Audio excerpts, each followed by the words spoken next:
Hello, good afternoon, dear students. All are you most welcome here in this class, my dear students. In previous class, we have discussed about the formal organization.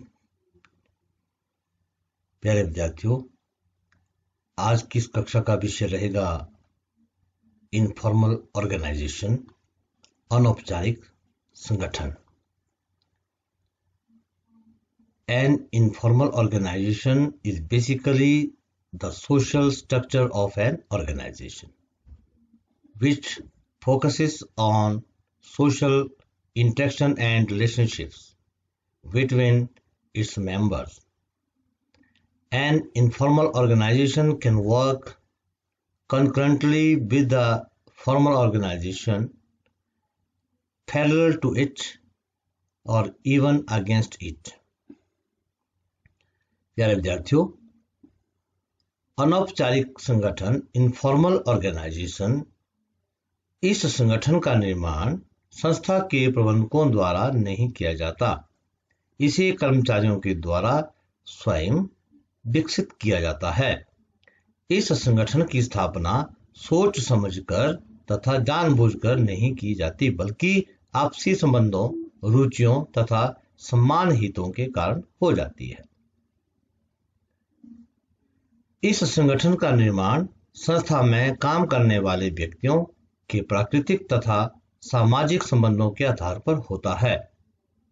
जैसे Keith Davis मानते हैं कि अनौपचारिक संगठन व्यक्तिगत एवं सामाजिक संबंधों का ऐसा जाल है जिसे स्थापित करने के लिए किसी औपचारिक संगठन की स्थापना की आवश्यकता नहीं पड़ती. अर्ल पी स्ट्रॉन्ग के शब्दों में, अनौपचारिक संगठन वह सामाजिक ढांचा है जिसका निर्माण व्यक्तिगत आवश्यकताओं की पूर्ति के लिए किया जाता है.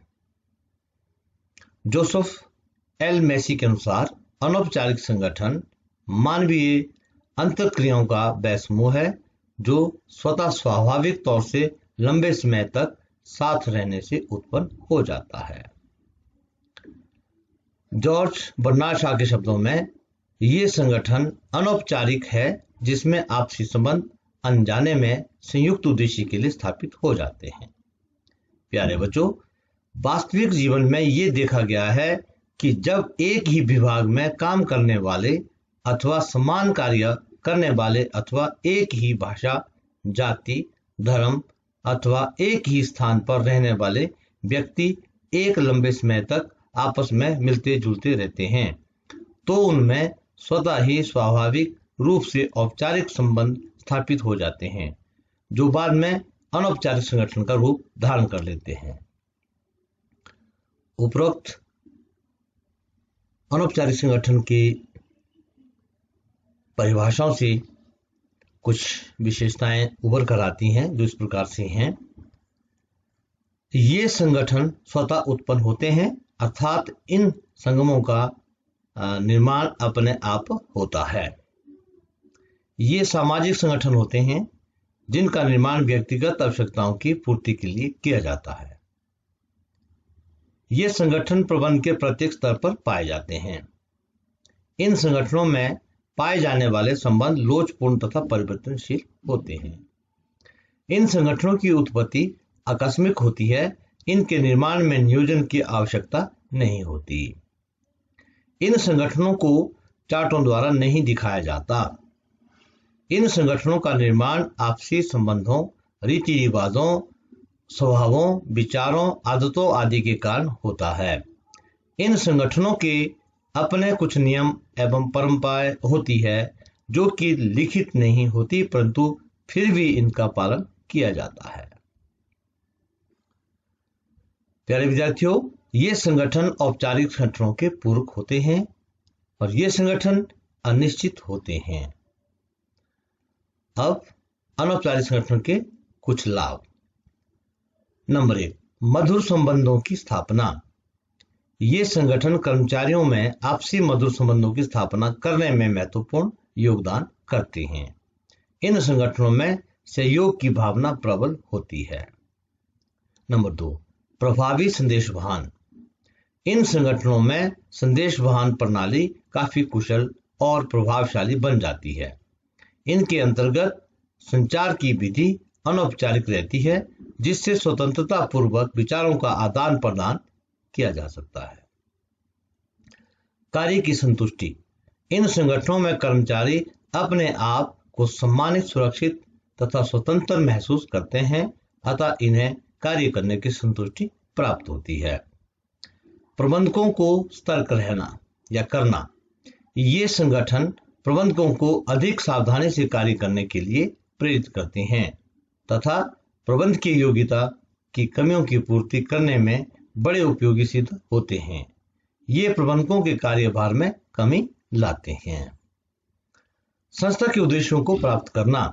इन संगठनों से संबद्ध व्यक्ति स्वेच्छा से मिलकर संस्था के उद्देश्यों को प्राप्त करने का प्रयास करते रहते हैं। इसके अतिरिक्त उनकी कार्य के प्रति रुचि तथा पहलपन की क्षमता में वृद्धि होती है। ये संगठन कर्मचारियों के हितों की रक्षा करते हैं और ये अनौपचारिक संगठन के पूरक होते हैं तथा उनकी कमियों को दूर करते हैं। अनौपचारिक संगठन की कुछ हानियां। नंबर 1, अफवाहों को फैलाना। ये संगठन अफवाहें फैलाते हैं, जिसके कारण संगठन के कार्य, संचालन तथा समूहों के संबंधों पर विपरीत प्रभाव पड़ता है। परिवर्तनों का विरोध। प्यारे विद्यार्थियों, ऐसे संगठन स्वच्छावादी दृष्टिकोण अपनाते हैं, जिसके कारण ये परिवर्तनों का विरोध करते हैं। परिणाम स्वरूप संस्था बदलती हुई आधुनिक तकनीकों का लाभ नहीं उठा सकती। नंबर 3, अकुशल कर्मचारियों को संरक्षण। ये संगठन भीड़ प्रवृत्ति को बढ़ावा देते हैं, जिससे संस्था अकुशल कर्मचारियों को संरक्षण मिलता है। अस्थायी। ये संगठन अस्थायी तथा अल्पायु वाले होते हैं। नंबर 5, प्रमापों को स्वीकार करने के लिए बाध्य करना। ये संगठनों या इन संगठनों के सदस्य प्रायः अपने प्रमाप नॉर्म्स निर्धारित कर लेते हैं तथा अन्य कर्मचारियों को इन प्रमापों को स्वीकार करने के लिए बाध्य करते हैं तथा उन पर दबाव डालते हैं। उत्तरदायित्व निर्धारित करना कठिन।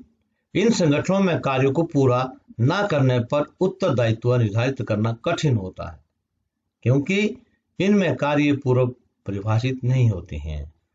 समन्वय तथा नियंत्रण में कठिनाई। प्यारे बच्चों, औपचारिक व्यवस्था में तो समन्वय होता है, लेकिन यहाँ ये व्यवस्था ना होने के कारण इसे प्रभावशाली बनाना कठिन हो जाता है। इसके अतिरिक्त प्रभावशाली नियंत्रण के लिए पूर्व निर्धारित प्रमापों का होना आवश्यक है, जिससे उनका वास्तविक प्रमाप से मिलान करके विचलनों तथा त्रुटियों का पता लगाया जा सकता है तथा उन्हें सुधारा जा सकता है। परंतु इन संगठनों में प्रमापों का अभाव पाया जाता है, जिससे नियंत्रण में कठिनाई आती है। अनौपचारिक संगठन के उपरोक्त दोषों को देखते हुए कुछ विद्वानों का मत है कि इनको समाप्त कर देना चाहिए, परंतु वास्तविकता ये है कि ऐसे अनौपचारिक संगठनों से छुटकारा पाना संभव नहीं है, क्योंकि ये प्राकृतिक है एवं स्वतः उत्पन्न होते हैं। प्रबंध को इनके साथ चलना तथा कार्य करना सीखना होगा। ऐसा देखा गया है कि प्रायः औपचारिक संगठन आकस्मिक संकट से नहीं निकल पाते हैं। अल्पकालीन परिस्थितियों में नए तरीके से व्यवहार करने की आवश्यकता रहती है, जिसके लिए अनौपचारिक का संबंध आवश्यक होते हैं। प्यारे बच्चों, आज प्रबंध के सामने ये महत्वपूर्ण कार्य है कि अनौपचारिक संगठन के हितों, लक्ष्यों को संस्था के हितों एवं लक्ष्यों के साथ समन्वित कोऑर्डिनेट करें, ताकि दो समूह आपस में मिलकर काम कर सकें। वास्तव में यही प्रभावी प्रबंध है। हेलो खेमा। Yes sir. बेटा, आपको समझ आया? जी सर। अनौपचारिक संगठन का आशय क्या है, बताएंगे आप? Yes sir. अनौपचारिक संगठन का आशय ऐसे संगठन से है जिसकी स्थापना जानबूझकर नहीं की जाती, बल्कि अनायास ही पारस्परिक समान हितों, रुचियों, धर्म एवं संबंधों के कारण हो जाती है। इस संगठन की मुख्य विशेषता आपसी संबंधों की मैत्रीपूर्ण व सहयोगपूर्ण प्रकृति है। इसके अंतर्गत एक व्यक्ति दूसरे व्यक्ति के कामों में इसलिए मदद नहीं करता कि वह इसके लिए जिम्मेदार है, बल्कि इसलिए करता है कि यह उसकी निजी इच्छा एवं पसंद है। जैसे सर आपने हमें बताया कि औपचारिक संगठन के अंतर्गत क्रय विभाग का पर्यवेक्षक अपनी कार्य संबंधी किसी समस्या के लिए केवल क्रय विभाग के प्रबंधक से ही सलाह लेने के लिए बाध्य है, लेकिन अनौपचारिक संगठन में यह सलाह किसी अन्य विभाग के प्रबंधक या पर्यवेक्षक से ली जा सकती है।